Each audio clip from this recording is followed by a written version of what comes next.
They say the world stopped in 2020, but for me, it didn't just stop. It shattered. My name is Rachel. And I'm here not as a professional, not even as a performer, but as a daughter. A grieving daughter. When the pandemic began, I was just a college student with a calendar full of plans, birthday parties, final exams, internships, and dreams I couldn't wait to chase. I lived in a small apartment with my mother, who was my anchor, my best friend, and my biggest supporter. She loved gardening, burned the toast every morning, and she played the violin like she was pulling light straight from the sky. That violin, it was her voice. She would play it while dinner simmered on the stove, while I studied in my room, while she laughed alone in the living room. She said it helped her breathe, especially when the world felt too heavy. I never learned to play it, not then. I was always too busy, too distracted, too young to realize time isn't promised. And then one night, everything changed. My mom started coughing. She smiled and said it was nothing. She took a hot bath, made tea, said she'd be fine. 4 days later, I was watching her being wheeled into an ambulance. I wasn't allowed to go with her. I wasn't allowed to hug her. It's just for safety, they said. But safety didn't save her. I waited for updates. Every hour. I called and called. Sometimes a nurse would answer. Sometimes no one would. Then, one afternoon, the phone rang and I heard words no one should ever have to hear. She didn't make it. That's it. That was the end. No hand to hold. No last I love you. No goodbye. I sat there frozen on the floor of our silent apartment. Her slippers were still by the bed. Her violin still resting against the wall where she last left it. The string she snapped 2 weeks ago still dangling like a wound that hadn't healed. And she was gone. They didn't even allow a real funeral. Just a handful of masked people in a room that felt too cold. I stood there staring at a box, not ready to believe my entire world had been reduced to something so small. I couldn't speak. I couldn't breathe. I couldn't understand how someone so full of life could disappear so quietly. I stopped talking to people. I stopped opening windows. I stopped singing. The world outside was drowning in statistics. And I was drowning in silence. Then, one night, I opened the closet and saw her violin. It was still there. Still waiting. I picked it up with shaking hands. I didn't know how to play, but I remembered her posture, how she used to hold it like a piece of herself. I rested it on my shoulder, closed my eyes, and drew the bow across the strings. It was awful. Squeaky. Wrong. But I cried. Because even that awful sound felt like touching a piece of her. That became my ritual. Every night I'd sit by the window and try to play the notes she used to love. Not because I wanted to master it, but because I needed to hear something. Anything. That reminded me she was real. That I hadn't just dreamed her. As days turned to months, the world outside became louder again. People started going back to work. Debating politics.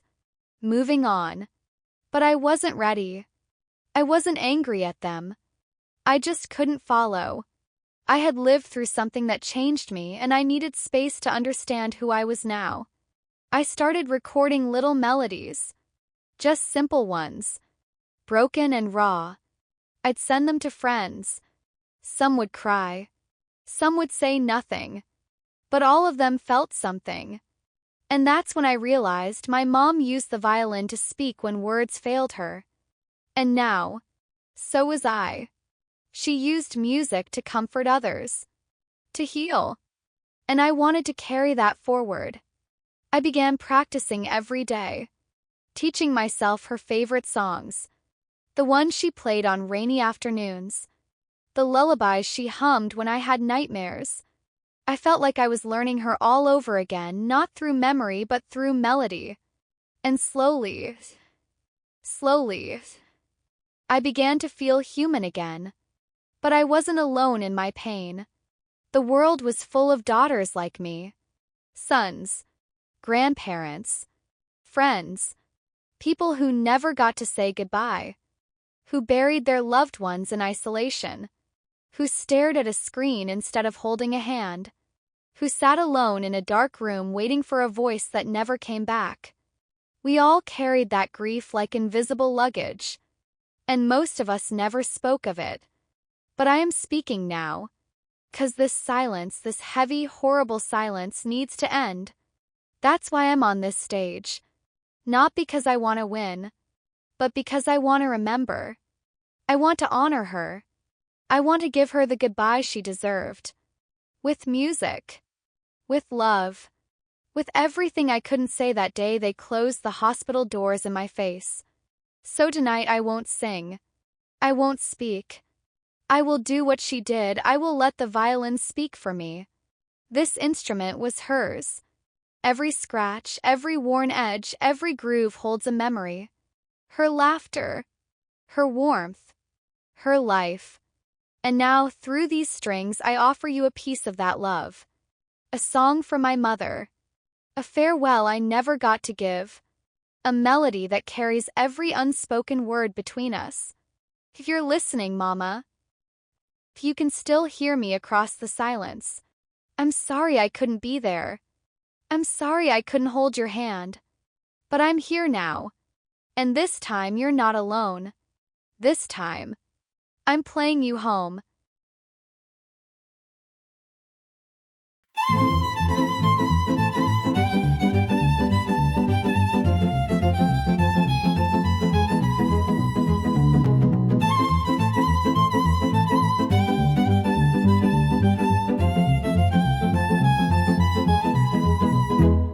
I never said goodbye that day, so let my violin cry what I couldn't say. I never said goodbye that day, so let my violin cry what I couldn't say. I never said goodbye that day, so let my violin cry what I couldn't say.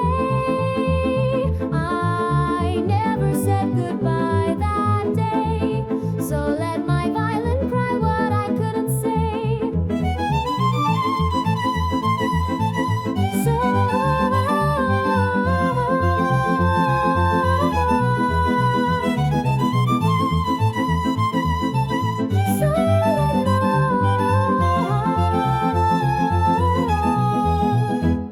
I never said goodbye that day. I never said goodbye. So let my violin cry what I couldn't say. I never said goodbye that day. I never said goodbye. So let my violin cry what I couldn't say.